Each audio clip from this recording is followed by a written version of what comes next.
오늘 하나님께서 우리에게 주시는 말씀은 신약성경 요한복음 1장 12절로 18절의 말씀입니다. 봉독하여 드립니다. 영접하는 자, 곧 그 이름을 믿는 자에게는 하나님의 자녀가 되는 권세를 주셨으니 이는 혈통으로나 육정으로나 사람의 뜻으로 나지 아니하고 오직 하나님께로부터 난 자들이니라. 말씀이 육신이 되어 우리 가운데 거하심에 우리가 그의 영광을 보니 아버지의 독생자의 영광이요 은혜와 진리가 충만하더라. 요한이 이에 대하여 증언하여 외쳐 이르되 내가 전에 말하기를 내 뒤에 오시는 이가 나보다 앞선 것은 나보다 먼저 계심이라 한 것이 이 사람을 가리킴이라 하니라. 우리가 다 그의 충만한 데서 받으니 은혜 위에 은혜더라. 율법은 모세로 말미암아 주어진 것이요 은혜와 진리는 예수 그리스도로 말미암아 온 것이라. 본래 하나님을 본 사람이 없으되 아버지 품속에 있는 독생하신 하나님이 나타내셨느니라. 아멘. 할렐루야. 하나님의 평강이 오늘도 온라인으로 예배드리는 우리 원주중앙교회 청소년들 가운데 함께 하시기를 주님의 이름으로 축원을 드립니다. 네, 잘 지내고 계시죠?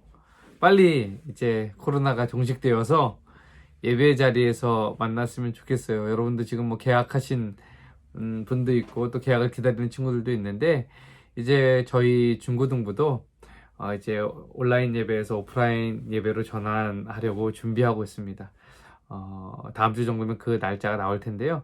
여러분들 속히 빨리 코로나가 종식되도록 기도해 주시고 다시 만나는 그날까지 잘 지내시고 온라인으로 예배를 잘 드리셨으면 좋겠습니다.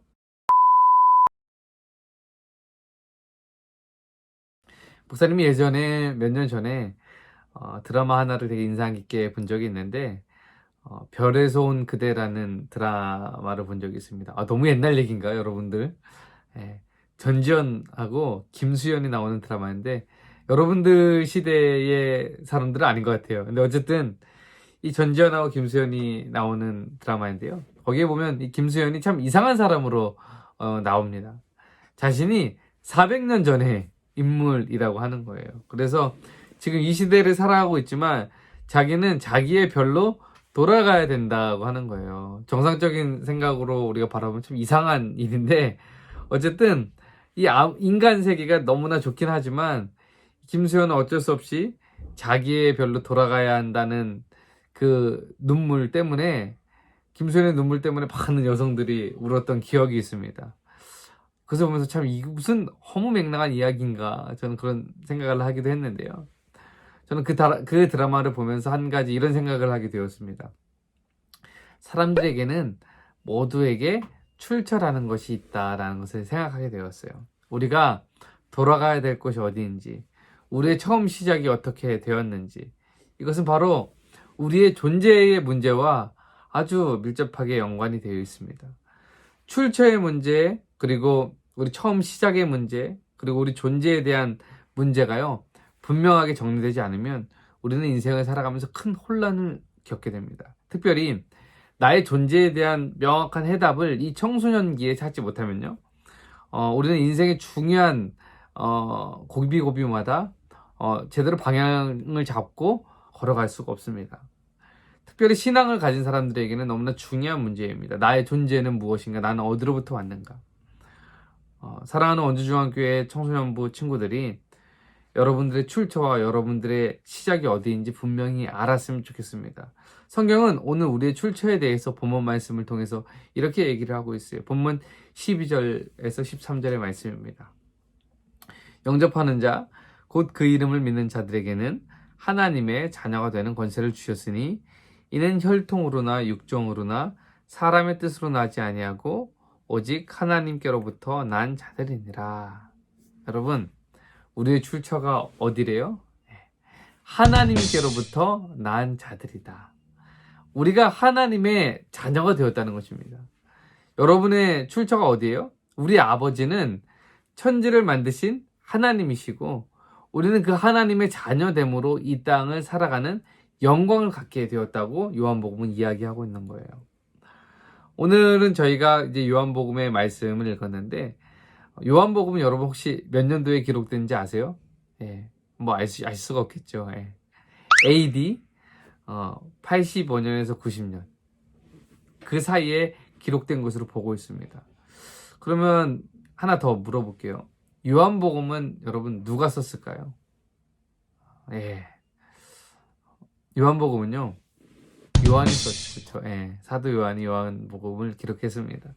요한복음은 다른 공간복음서 마태, 마가, 누가복음과는 조금 다른 성격을 가지고 있어요. 이 공간복음서 세 가지 마태, 마가, 누가, 요한복음이 예수님의 생애 그리고 십자가 사역에 대해서 집중하고 있다면 요한복음은 더 나중에 쓰여져 있거든요. 조금 더 신학적인 질문을 통해서 예수님은 과연 누구신가? 어떤 예수님의 인격에 대해서 이야기를 하고 있어요. 그 구체적인 증거들이 복음서의 첫 부분에 기록되어 있는데 공간복음은요, 예수님이 태어난 사건으로 시작되지만 요한복음은요, 예수님이 태어나신 사건이 아니라 특별하게 기록되어 있는데 요한복음 1장 1절에 이렇게 얘기하고 있습니다.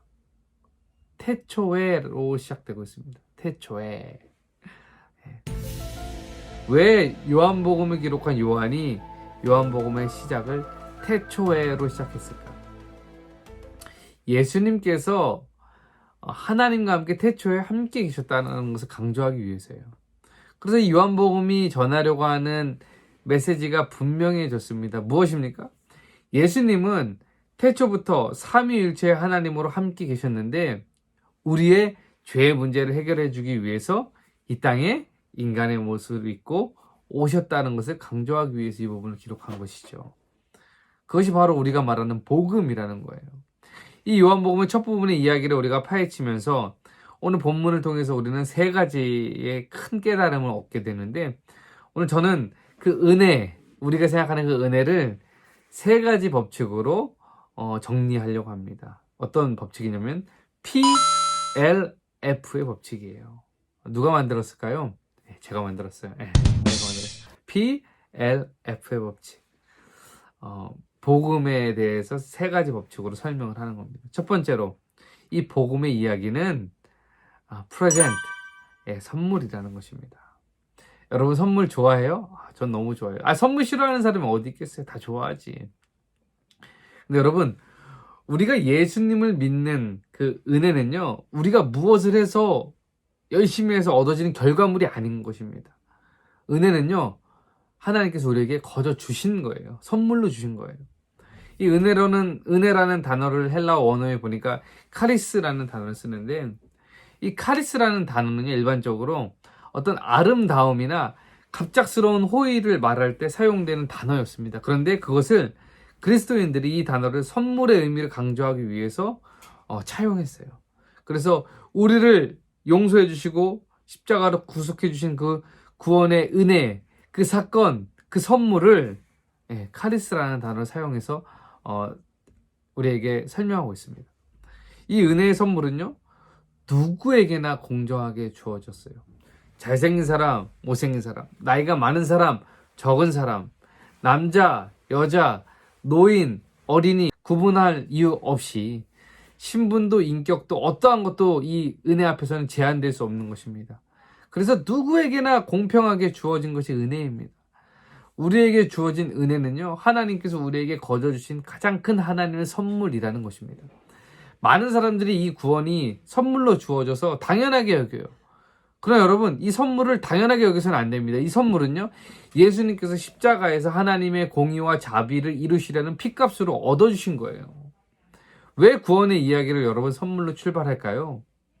그 선물이 너무나 귀한 예수 그리스도의 핏값이기 때문에 귀하게 여기라는 것이고, 여기서 그치는 것이 아니라 더 나아가 이제는 그 선물을 우리가 전하는 메신저로 하나님께서 우리를 부르셨다는 것입니다.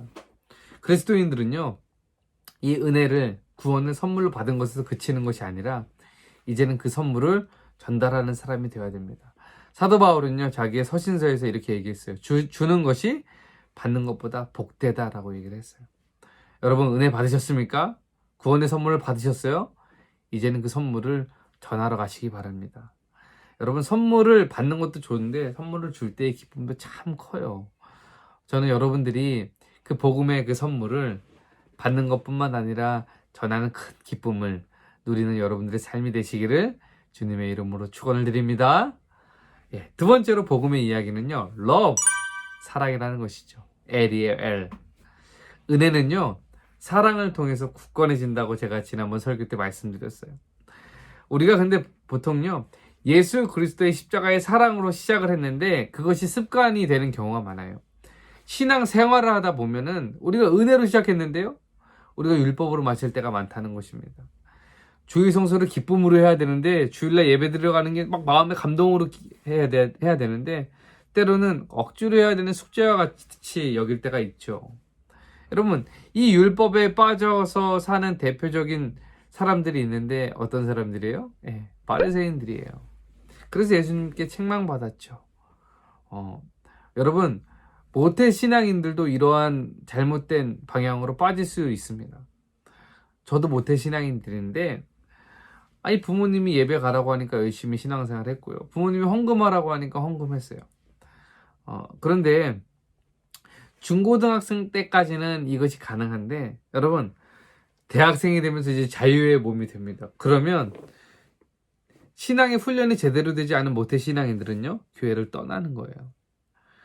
은혜로 시작하고 은혜로 마무리되어야 되는데 은혜로 시작해서 율법 습관이 됐기 때문이죠. 여러분, 율법이 나쁜 것이 아니에요. 구약의 사람들이 율법을 통해서 하나님을 믿는 신앙을 철저히 했는데 율법의 개수가 613가지라고 하는데, 여러분, 그들은 그것을 지키면서 자기의 삶이 하나님께 있음을 고백하면서 살았습니다. 근데 여러분, 인간이 어떻게 613가지의 그 모든 가르침을 지키고 살 수 있겠어요?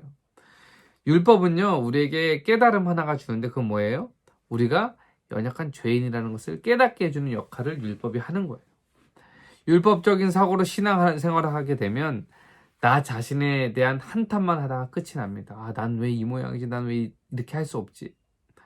그래서 여러분, 예수님이 그 율법을 완성시키기 위해서 이 땅에 오신 거예요. 여러분, 율법 습관이 아니라 예수님의 은혜로 신앙생활 하시기 바랍니다. 예수님의 사랑으로 신앙생활 하시기 바래요. 율법을 다 지키지 못하는 연약한 우리지만 그런 우리마저 사랑하시는 그 예수님의 십자가의 사랑으로 우리는 날마다 새로워져야 된다는 거예요. 유진 피터슨이 오늘 메시지 성경에서 오늘 율법의 부분을 이렇게 얘기합니다. 요한복음 1장 16에서 18절의 부분을 유진 피터슨이 이렇게 사역을 했어요. 우리는 끊임없이 베푸시는 선물에 의지해 살아간다. 우리가 이 기본적인 것은 모세에게서 받았지만 이 풍성한 주고받음, 이 끝없는 암과 깨달음, 이 모든 것은 메시아 예수를 통해서 받았다. 제가 이 부분을 설교를 준비하면서 읽는데 마음이 막 뜨거워지더라고요. 율법을 모세에게서 받았지만 우리는 풍성한 주고받음, 끝없는 암과 깨달음, 그리고 이 모든 것은 율법이 아니라 십자가의 사랑으로 율법을 완성시키신 누구로부터 왔다고요? 예수님을 통해서 받았다는 거예요. 할렐루야.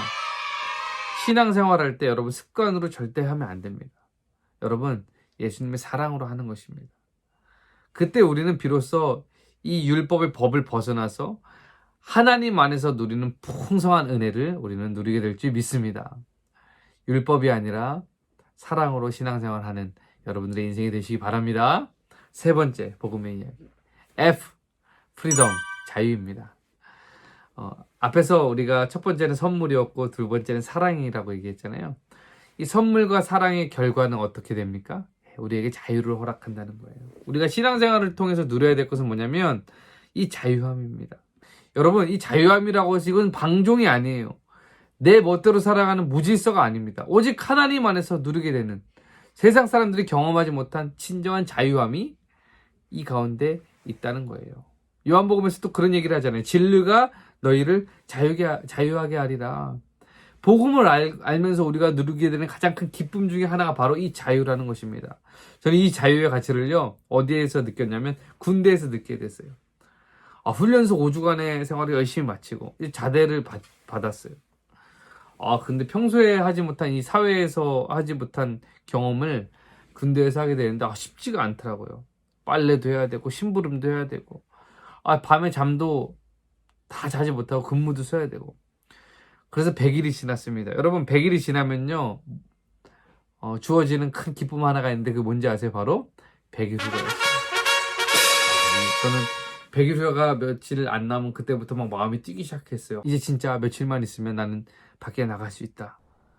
100일 휴가 날이 다가왔습니다. 아침에 씻고요. 옷을 깨끗하게 입고요. 고참들한테 경례 신고를 하고요. 이제 부대를 벗어나려고 딱 해요. 이제 바리케이트라는 것이 딱 치워졌는데 그 바리케이트를 딱 넘는 그 순간 얼마나 큰 자유 기쁨이 있는지 몰랐어요. 우리가 일제치해 아래 광복을 누렸을 때의 자유가 이렇겠다. 그런 생각을 했습니다. 잠깐 이렇게 그 휴가를 가는 것도 큰 자유함을 얻는데 이렇게 행복한데 천지를 지으신 하나님 안에서 누리는 자유가 얼마나 행복할까요? 여러분, 하나님께서 주시는 자유는요, 환경에 얽매이지 않습니다. 세상에서 주는 자유는요, 아주 제한적이에요. 작은 것에 영향을 많이 받습니다. 그러나 주님께서 주시는 자유는 달라요. 구약성에 보면 다니엘과 세 친구가 사자굴 앞에 이제 들어가게 되었잖아요. 근데 그들은요, 여러분, 흔들리지 않았어요. 왜 그렇습니까? 그들은 복음 안에, 주님 안에 누리는 온전한 믿음과 신앙, 그 자유함이 있었기 때문입니다. 그래서 이 절망의 상황에서도 침착할 수 있었다는 거예요. 여러분, 우리가 복음 안에서 누려야 될 자유가 거기에 있습니다. 오늘 우리가 말씀을 통해서 믿음의 세 가지 단계에서 배웠어요. 은혜의 세 가지 단계, PLF의 법칙. 첫 번째 P는 뭐예요? Present. 은혜를 하나님께 선물로 받았다. 근데 이제는 더 나아가서 우리는 은혜를 전하는, 그 선물을 전하는 사람이 되어야 된다. 두 번째 L 뭐예요?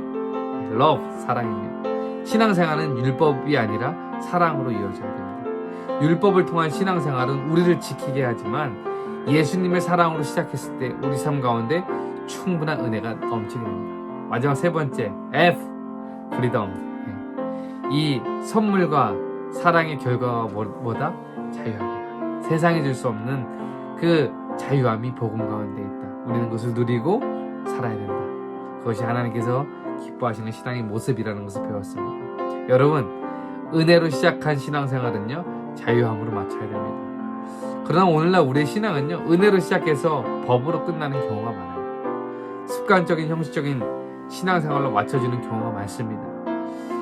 여러분, 은혜로 시작했기 때문에 사랑으로 완성시키시고 그리고 자유함으로 열매 맺으시기를 주님의 이름으로 축원을 드립니다. 오늘 요한복음의 저자인 요한이 우리에게 얘기하고 싶은 그 복음이 그것이에요. 사랑하는 원주중앙교회 친구들, 은혜의 열매는 뭐예요? 자유함이다. 그런 자유함의 기쁨을 다 누리는 여러분들의 삶이 되시기를 주님의 이름으로 축원을 드립니다. 기도하겠습니다.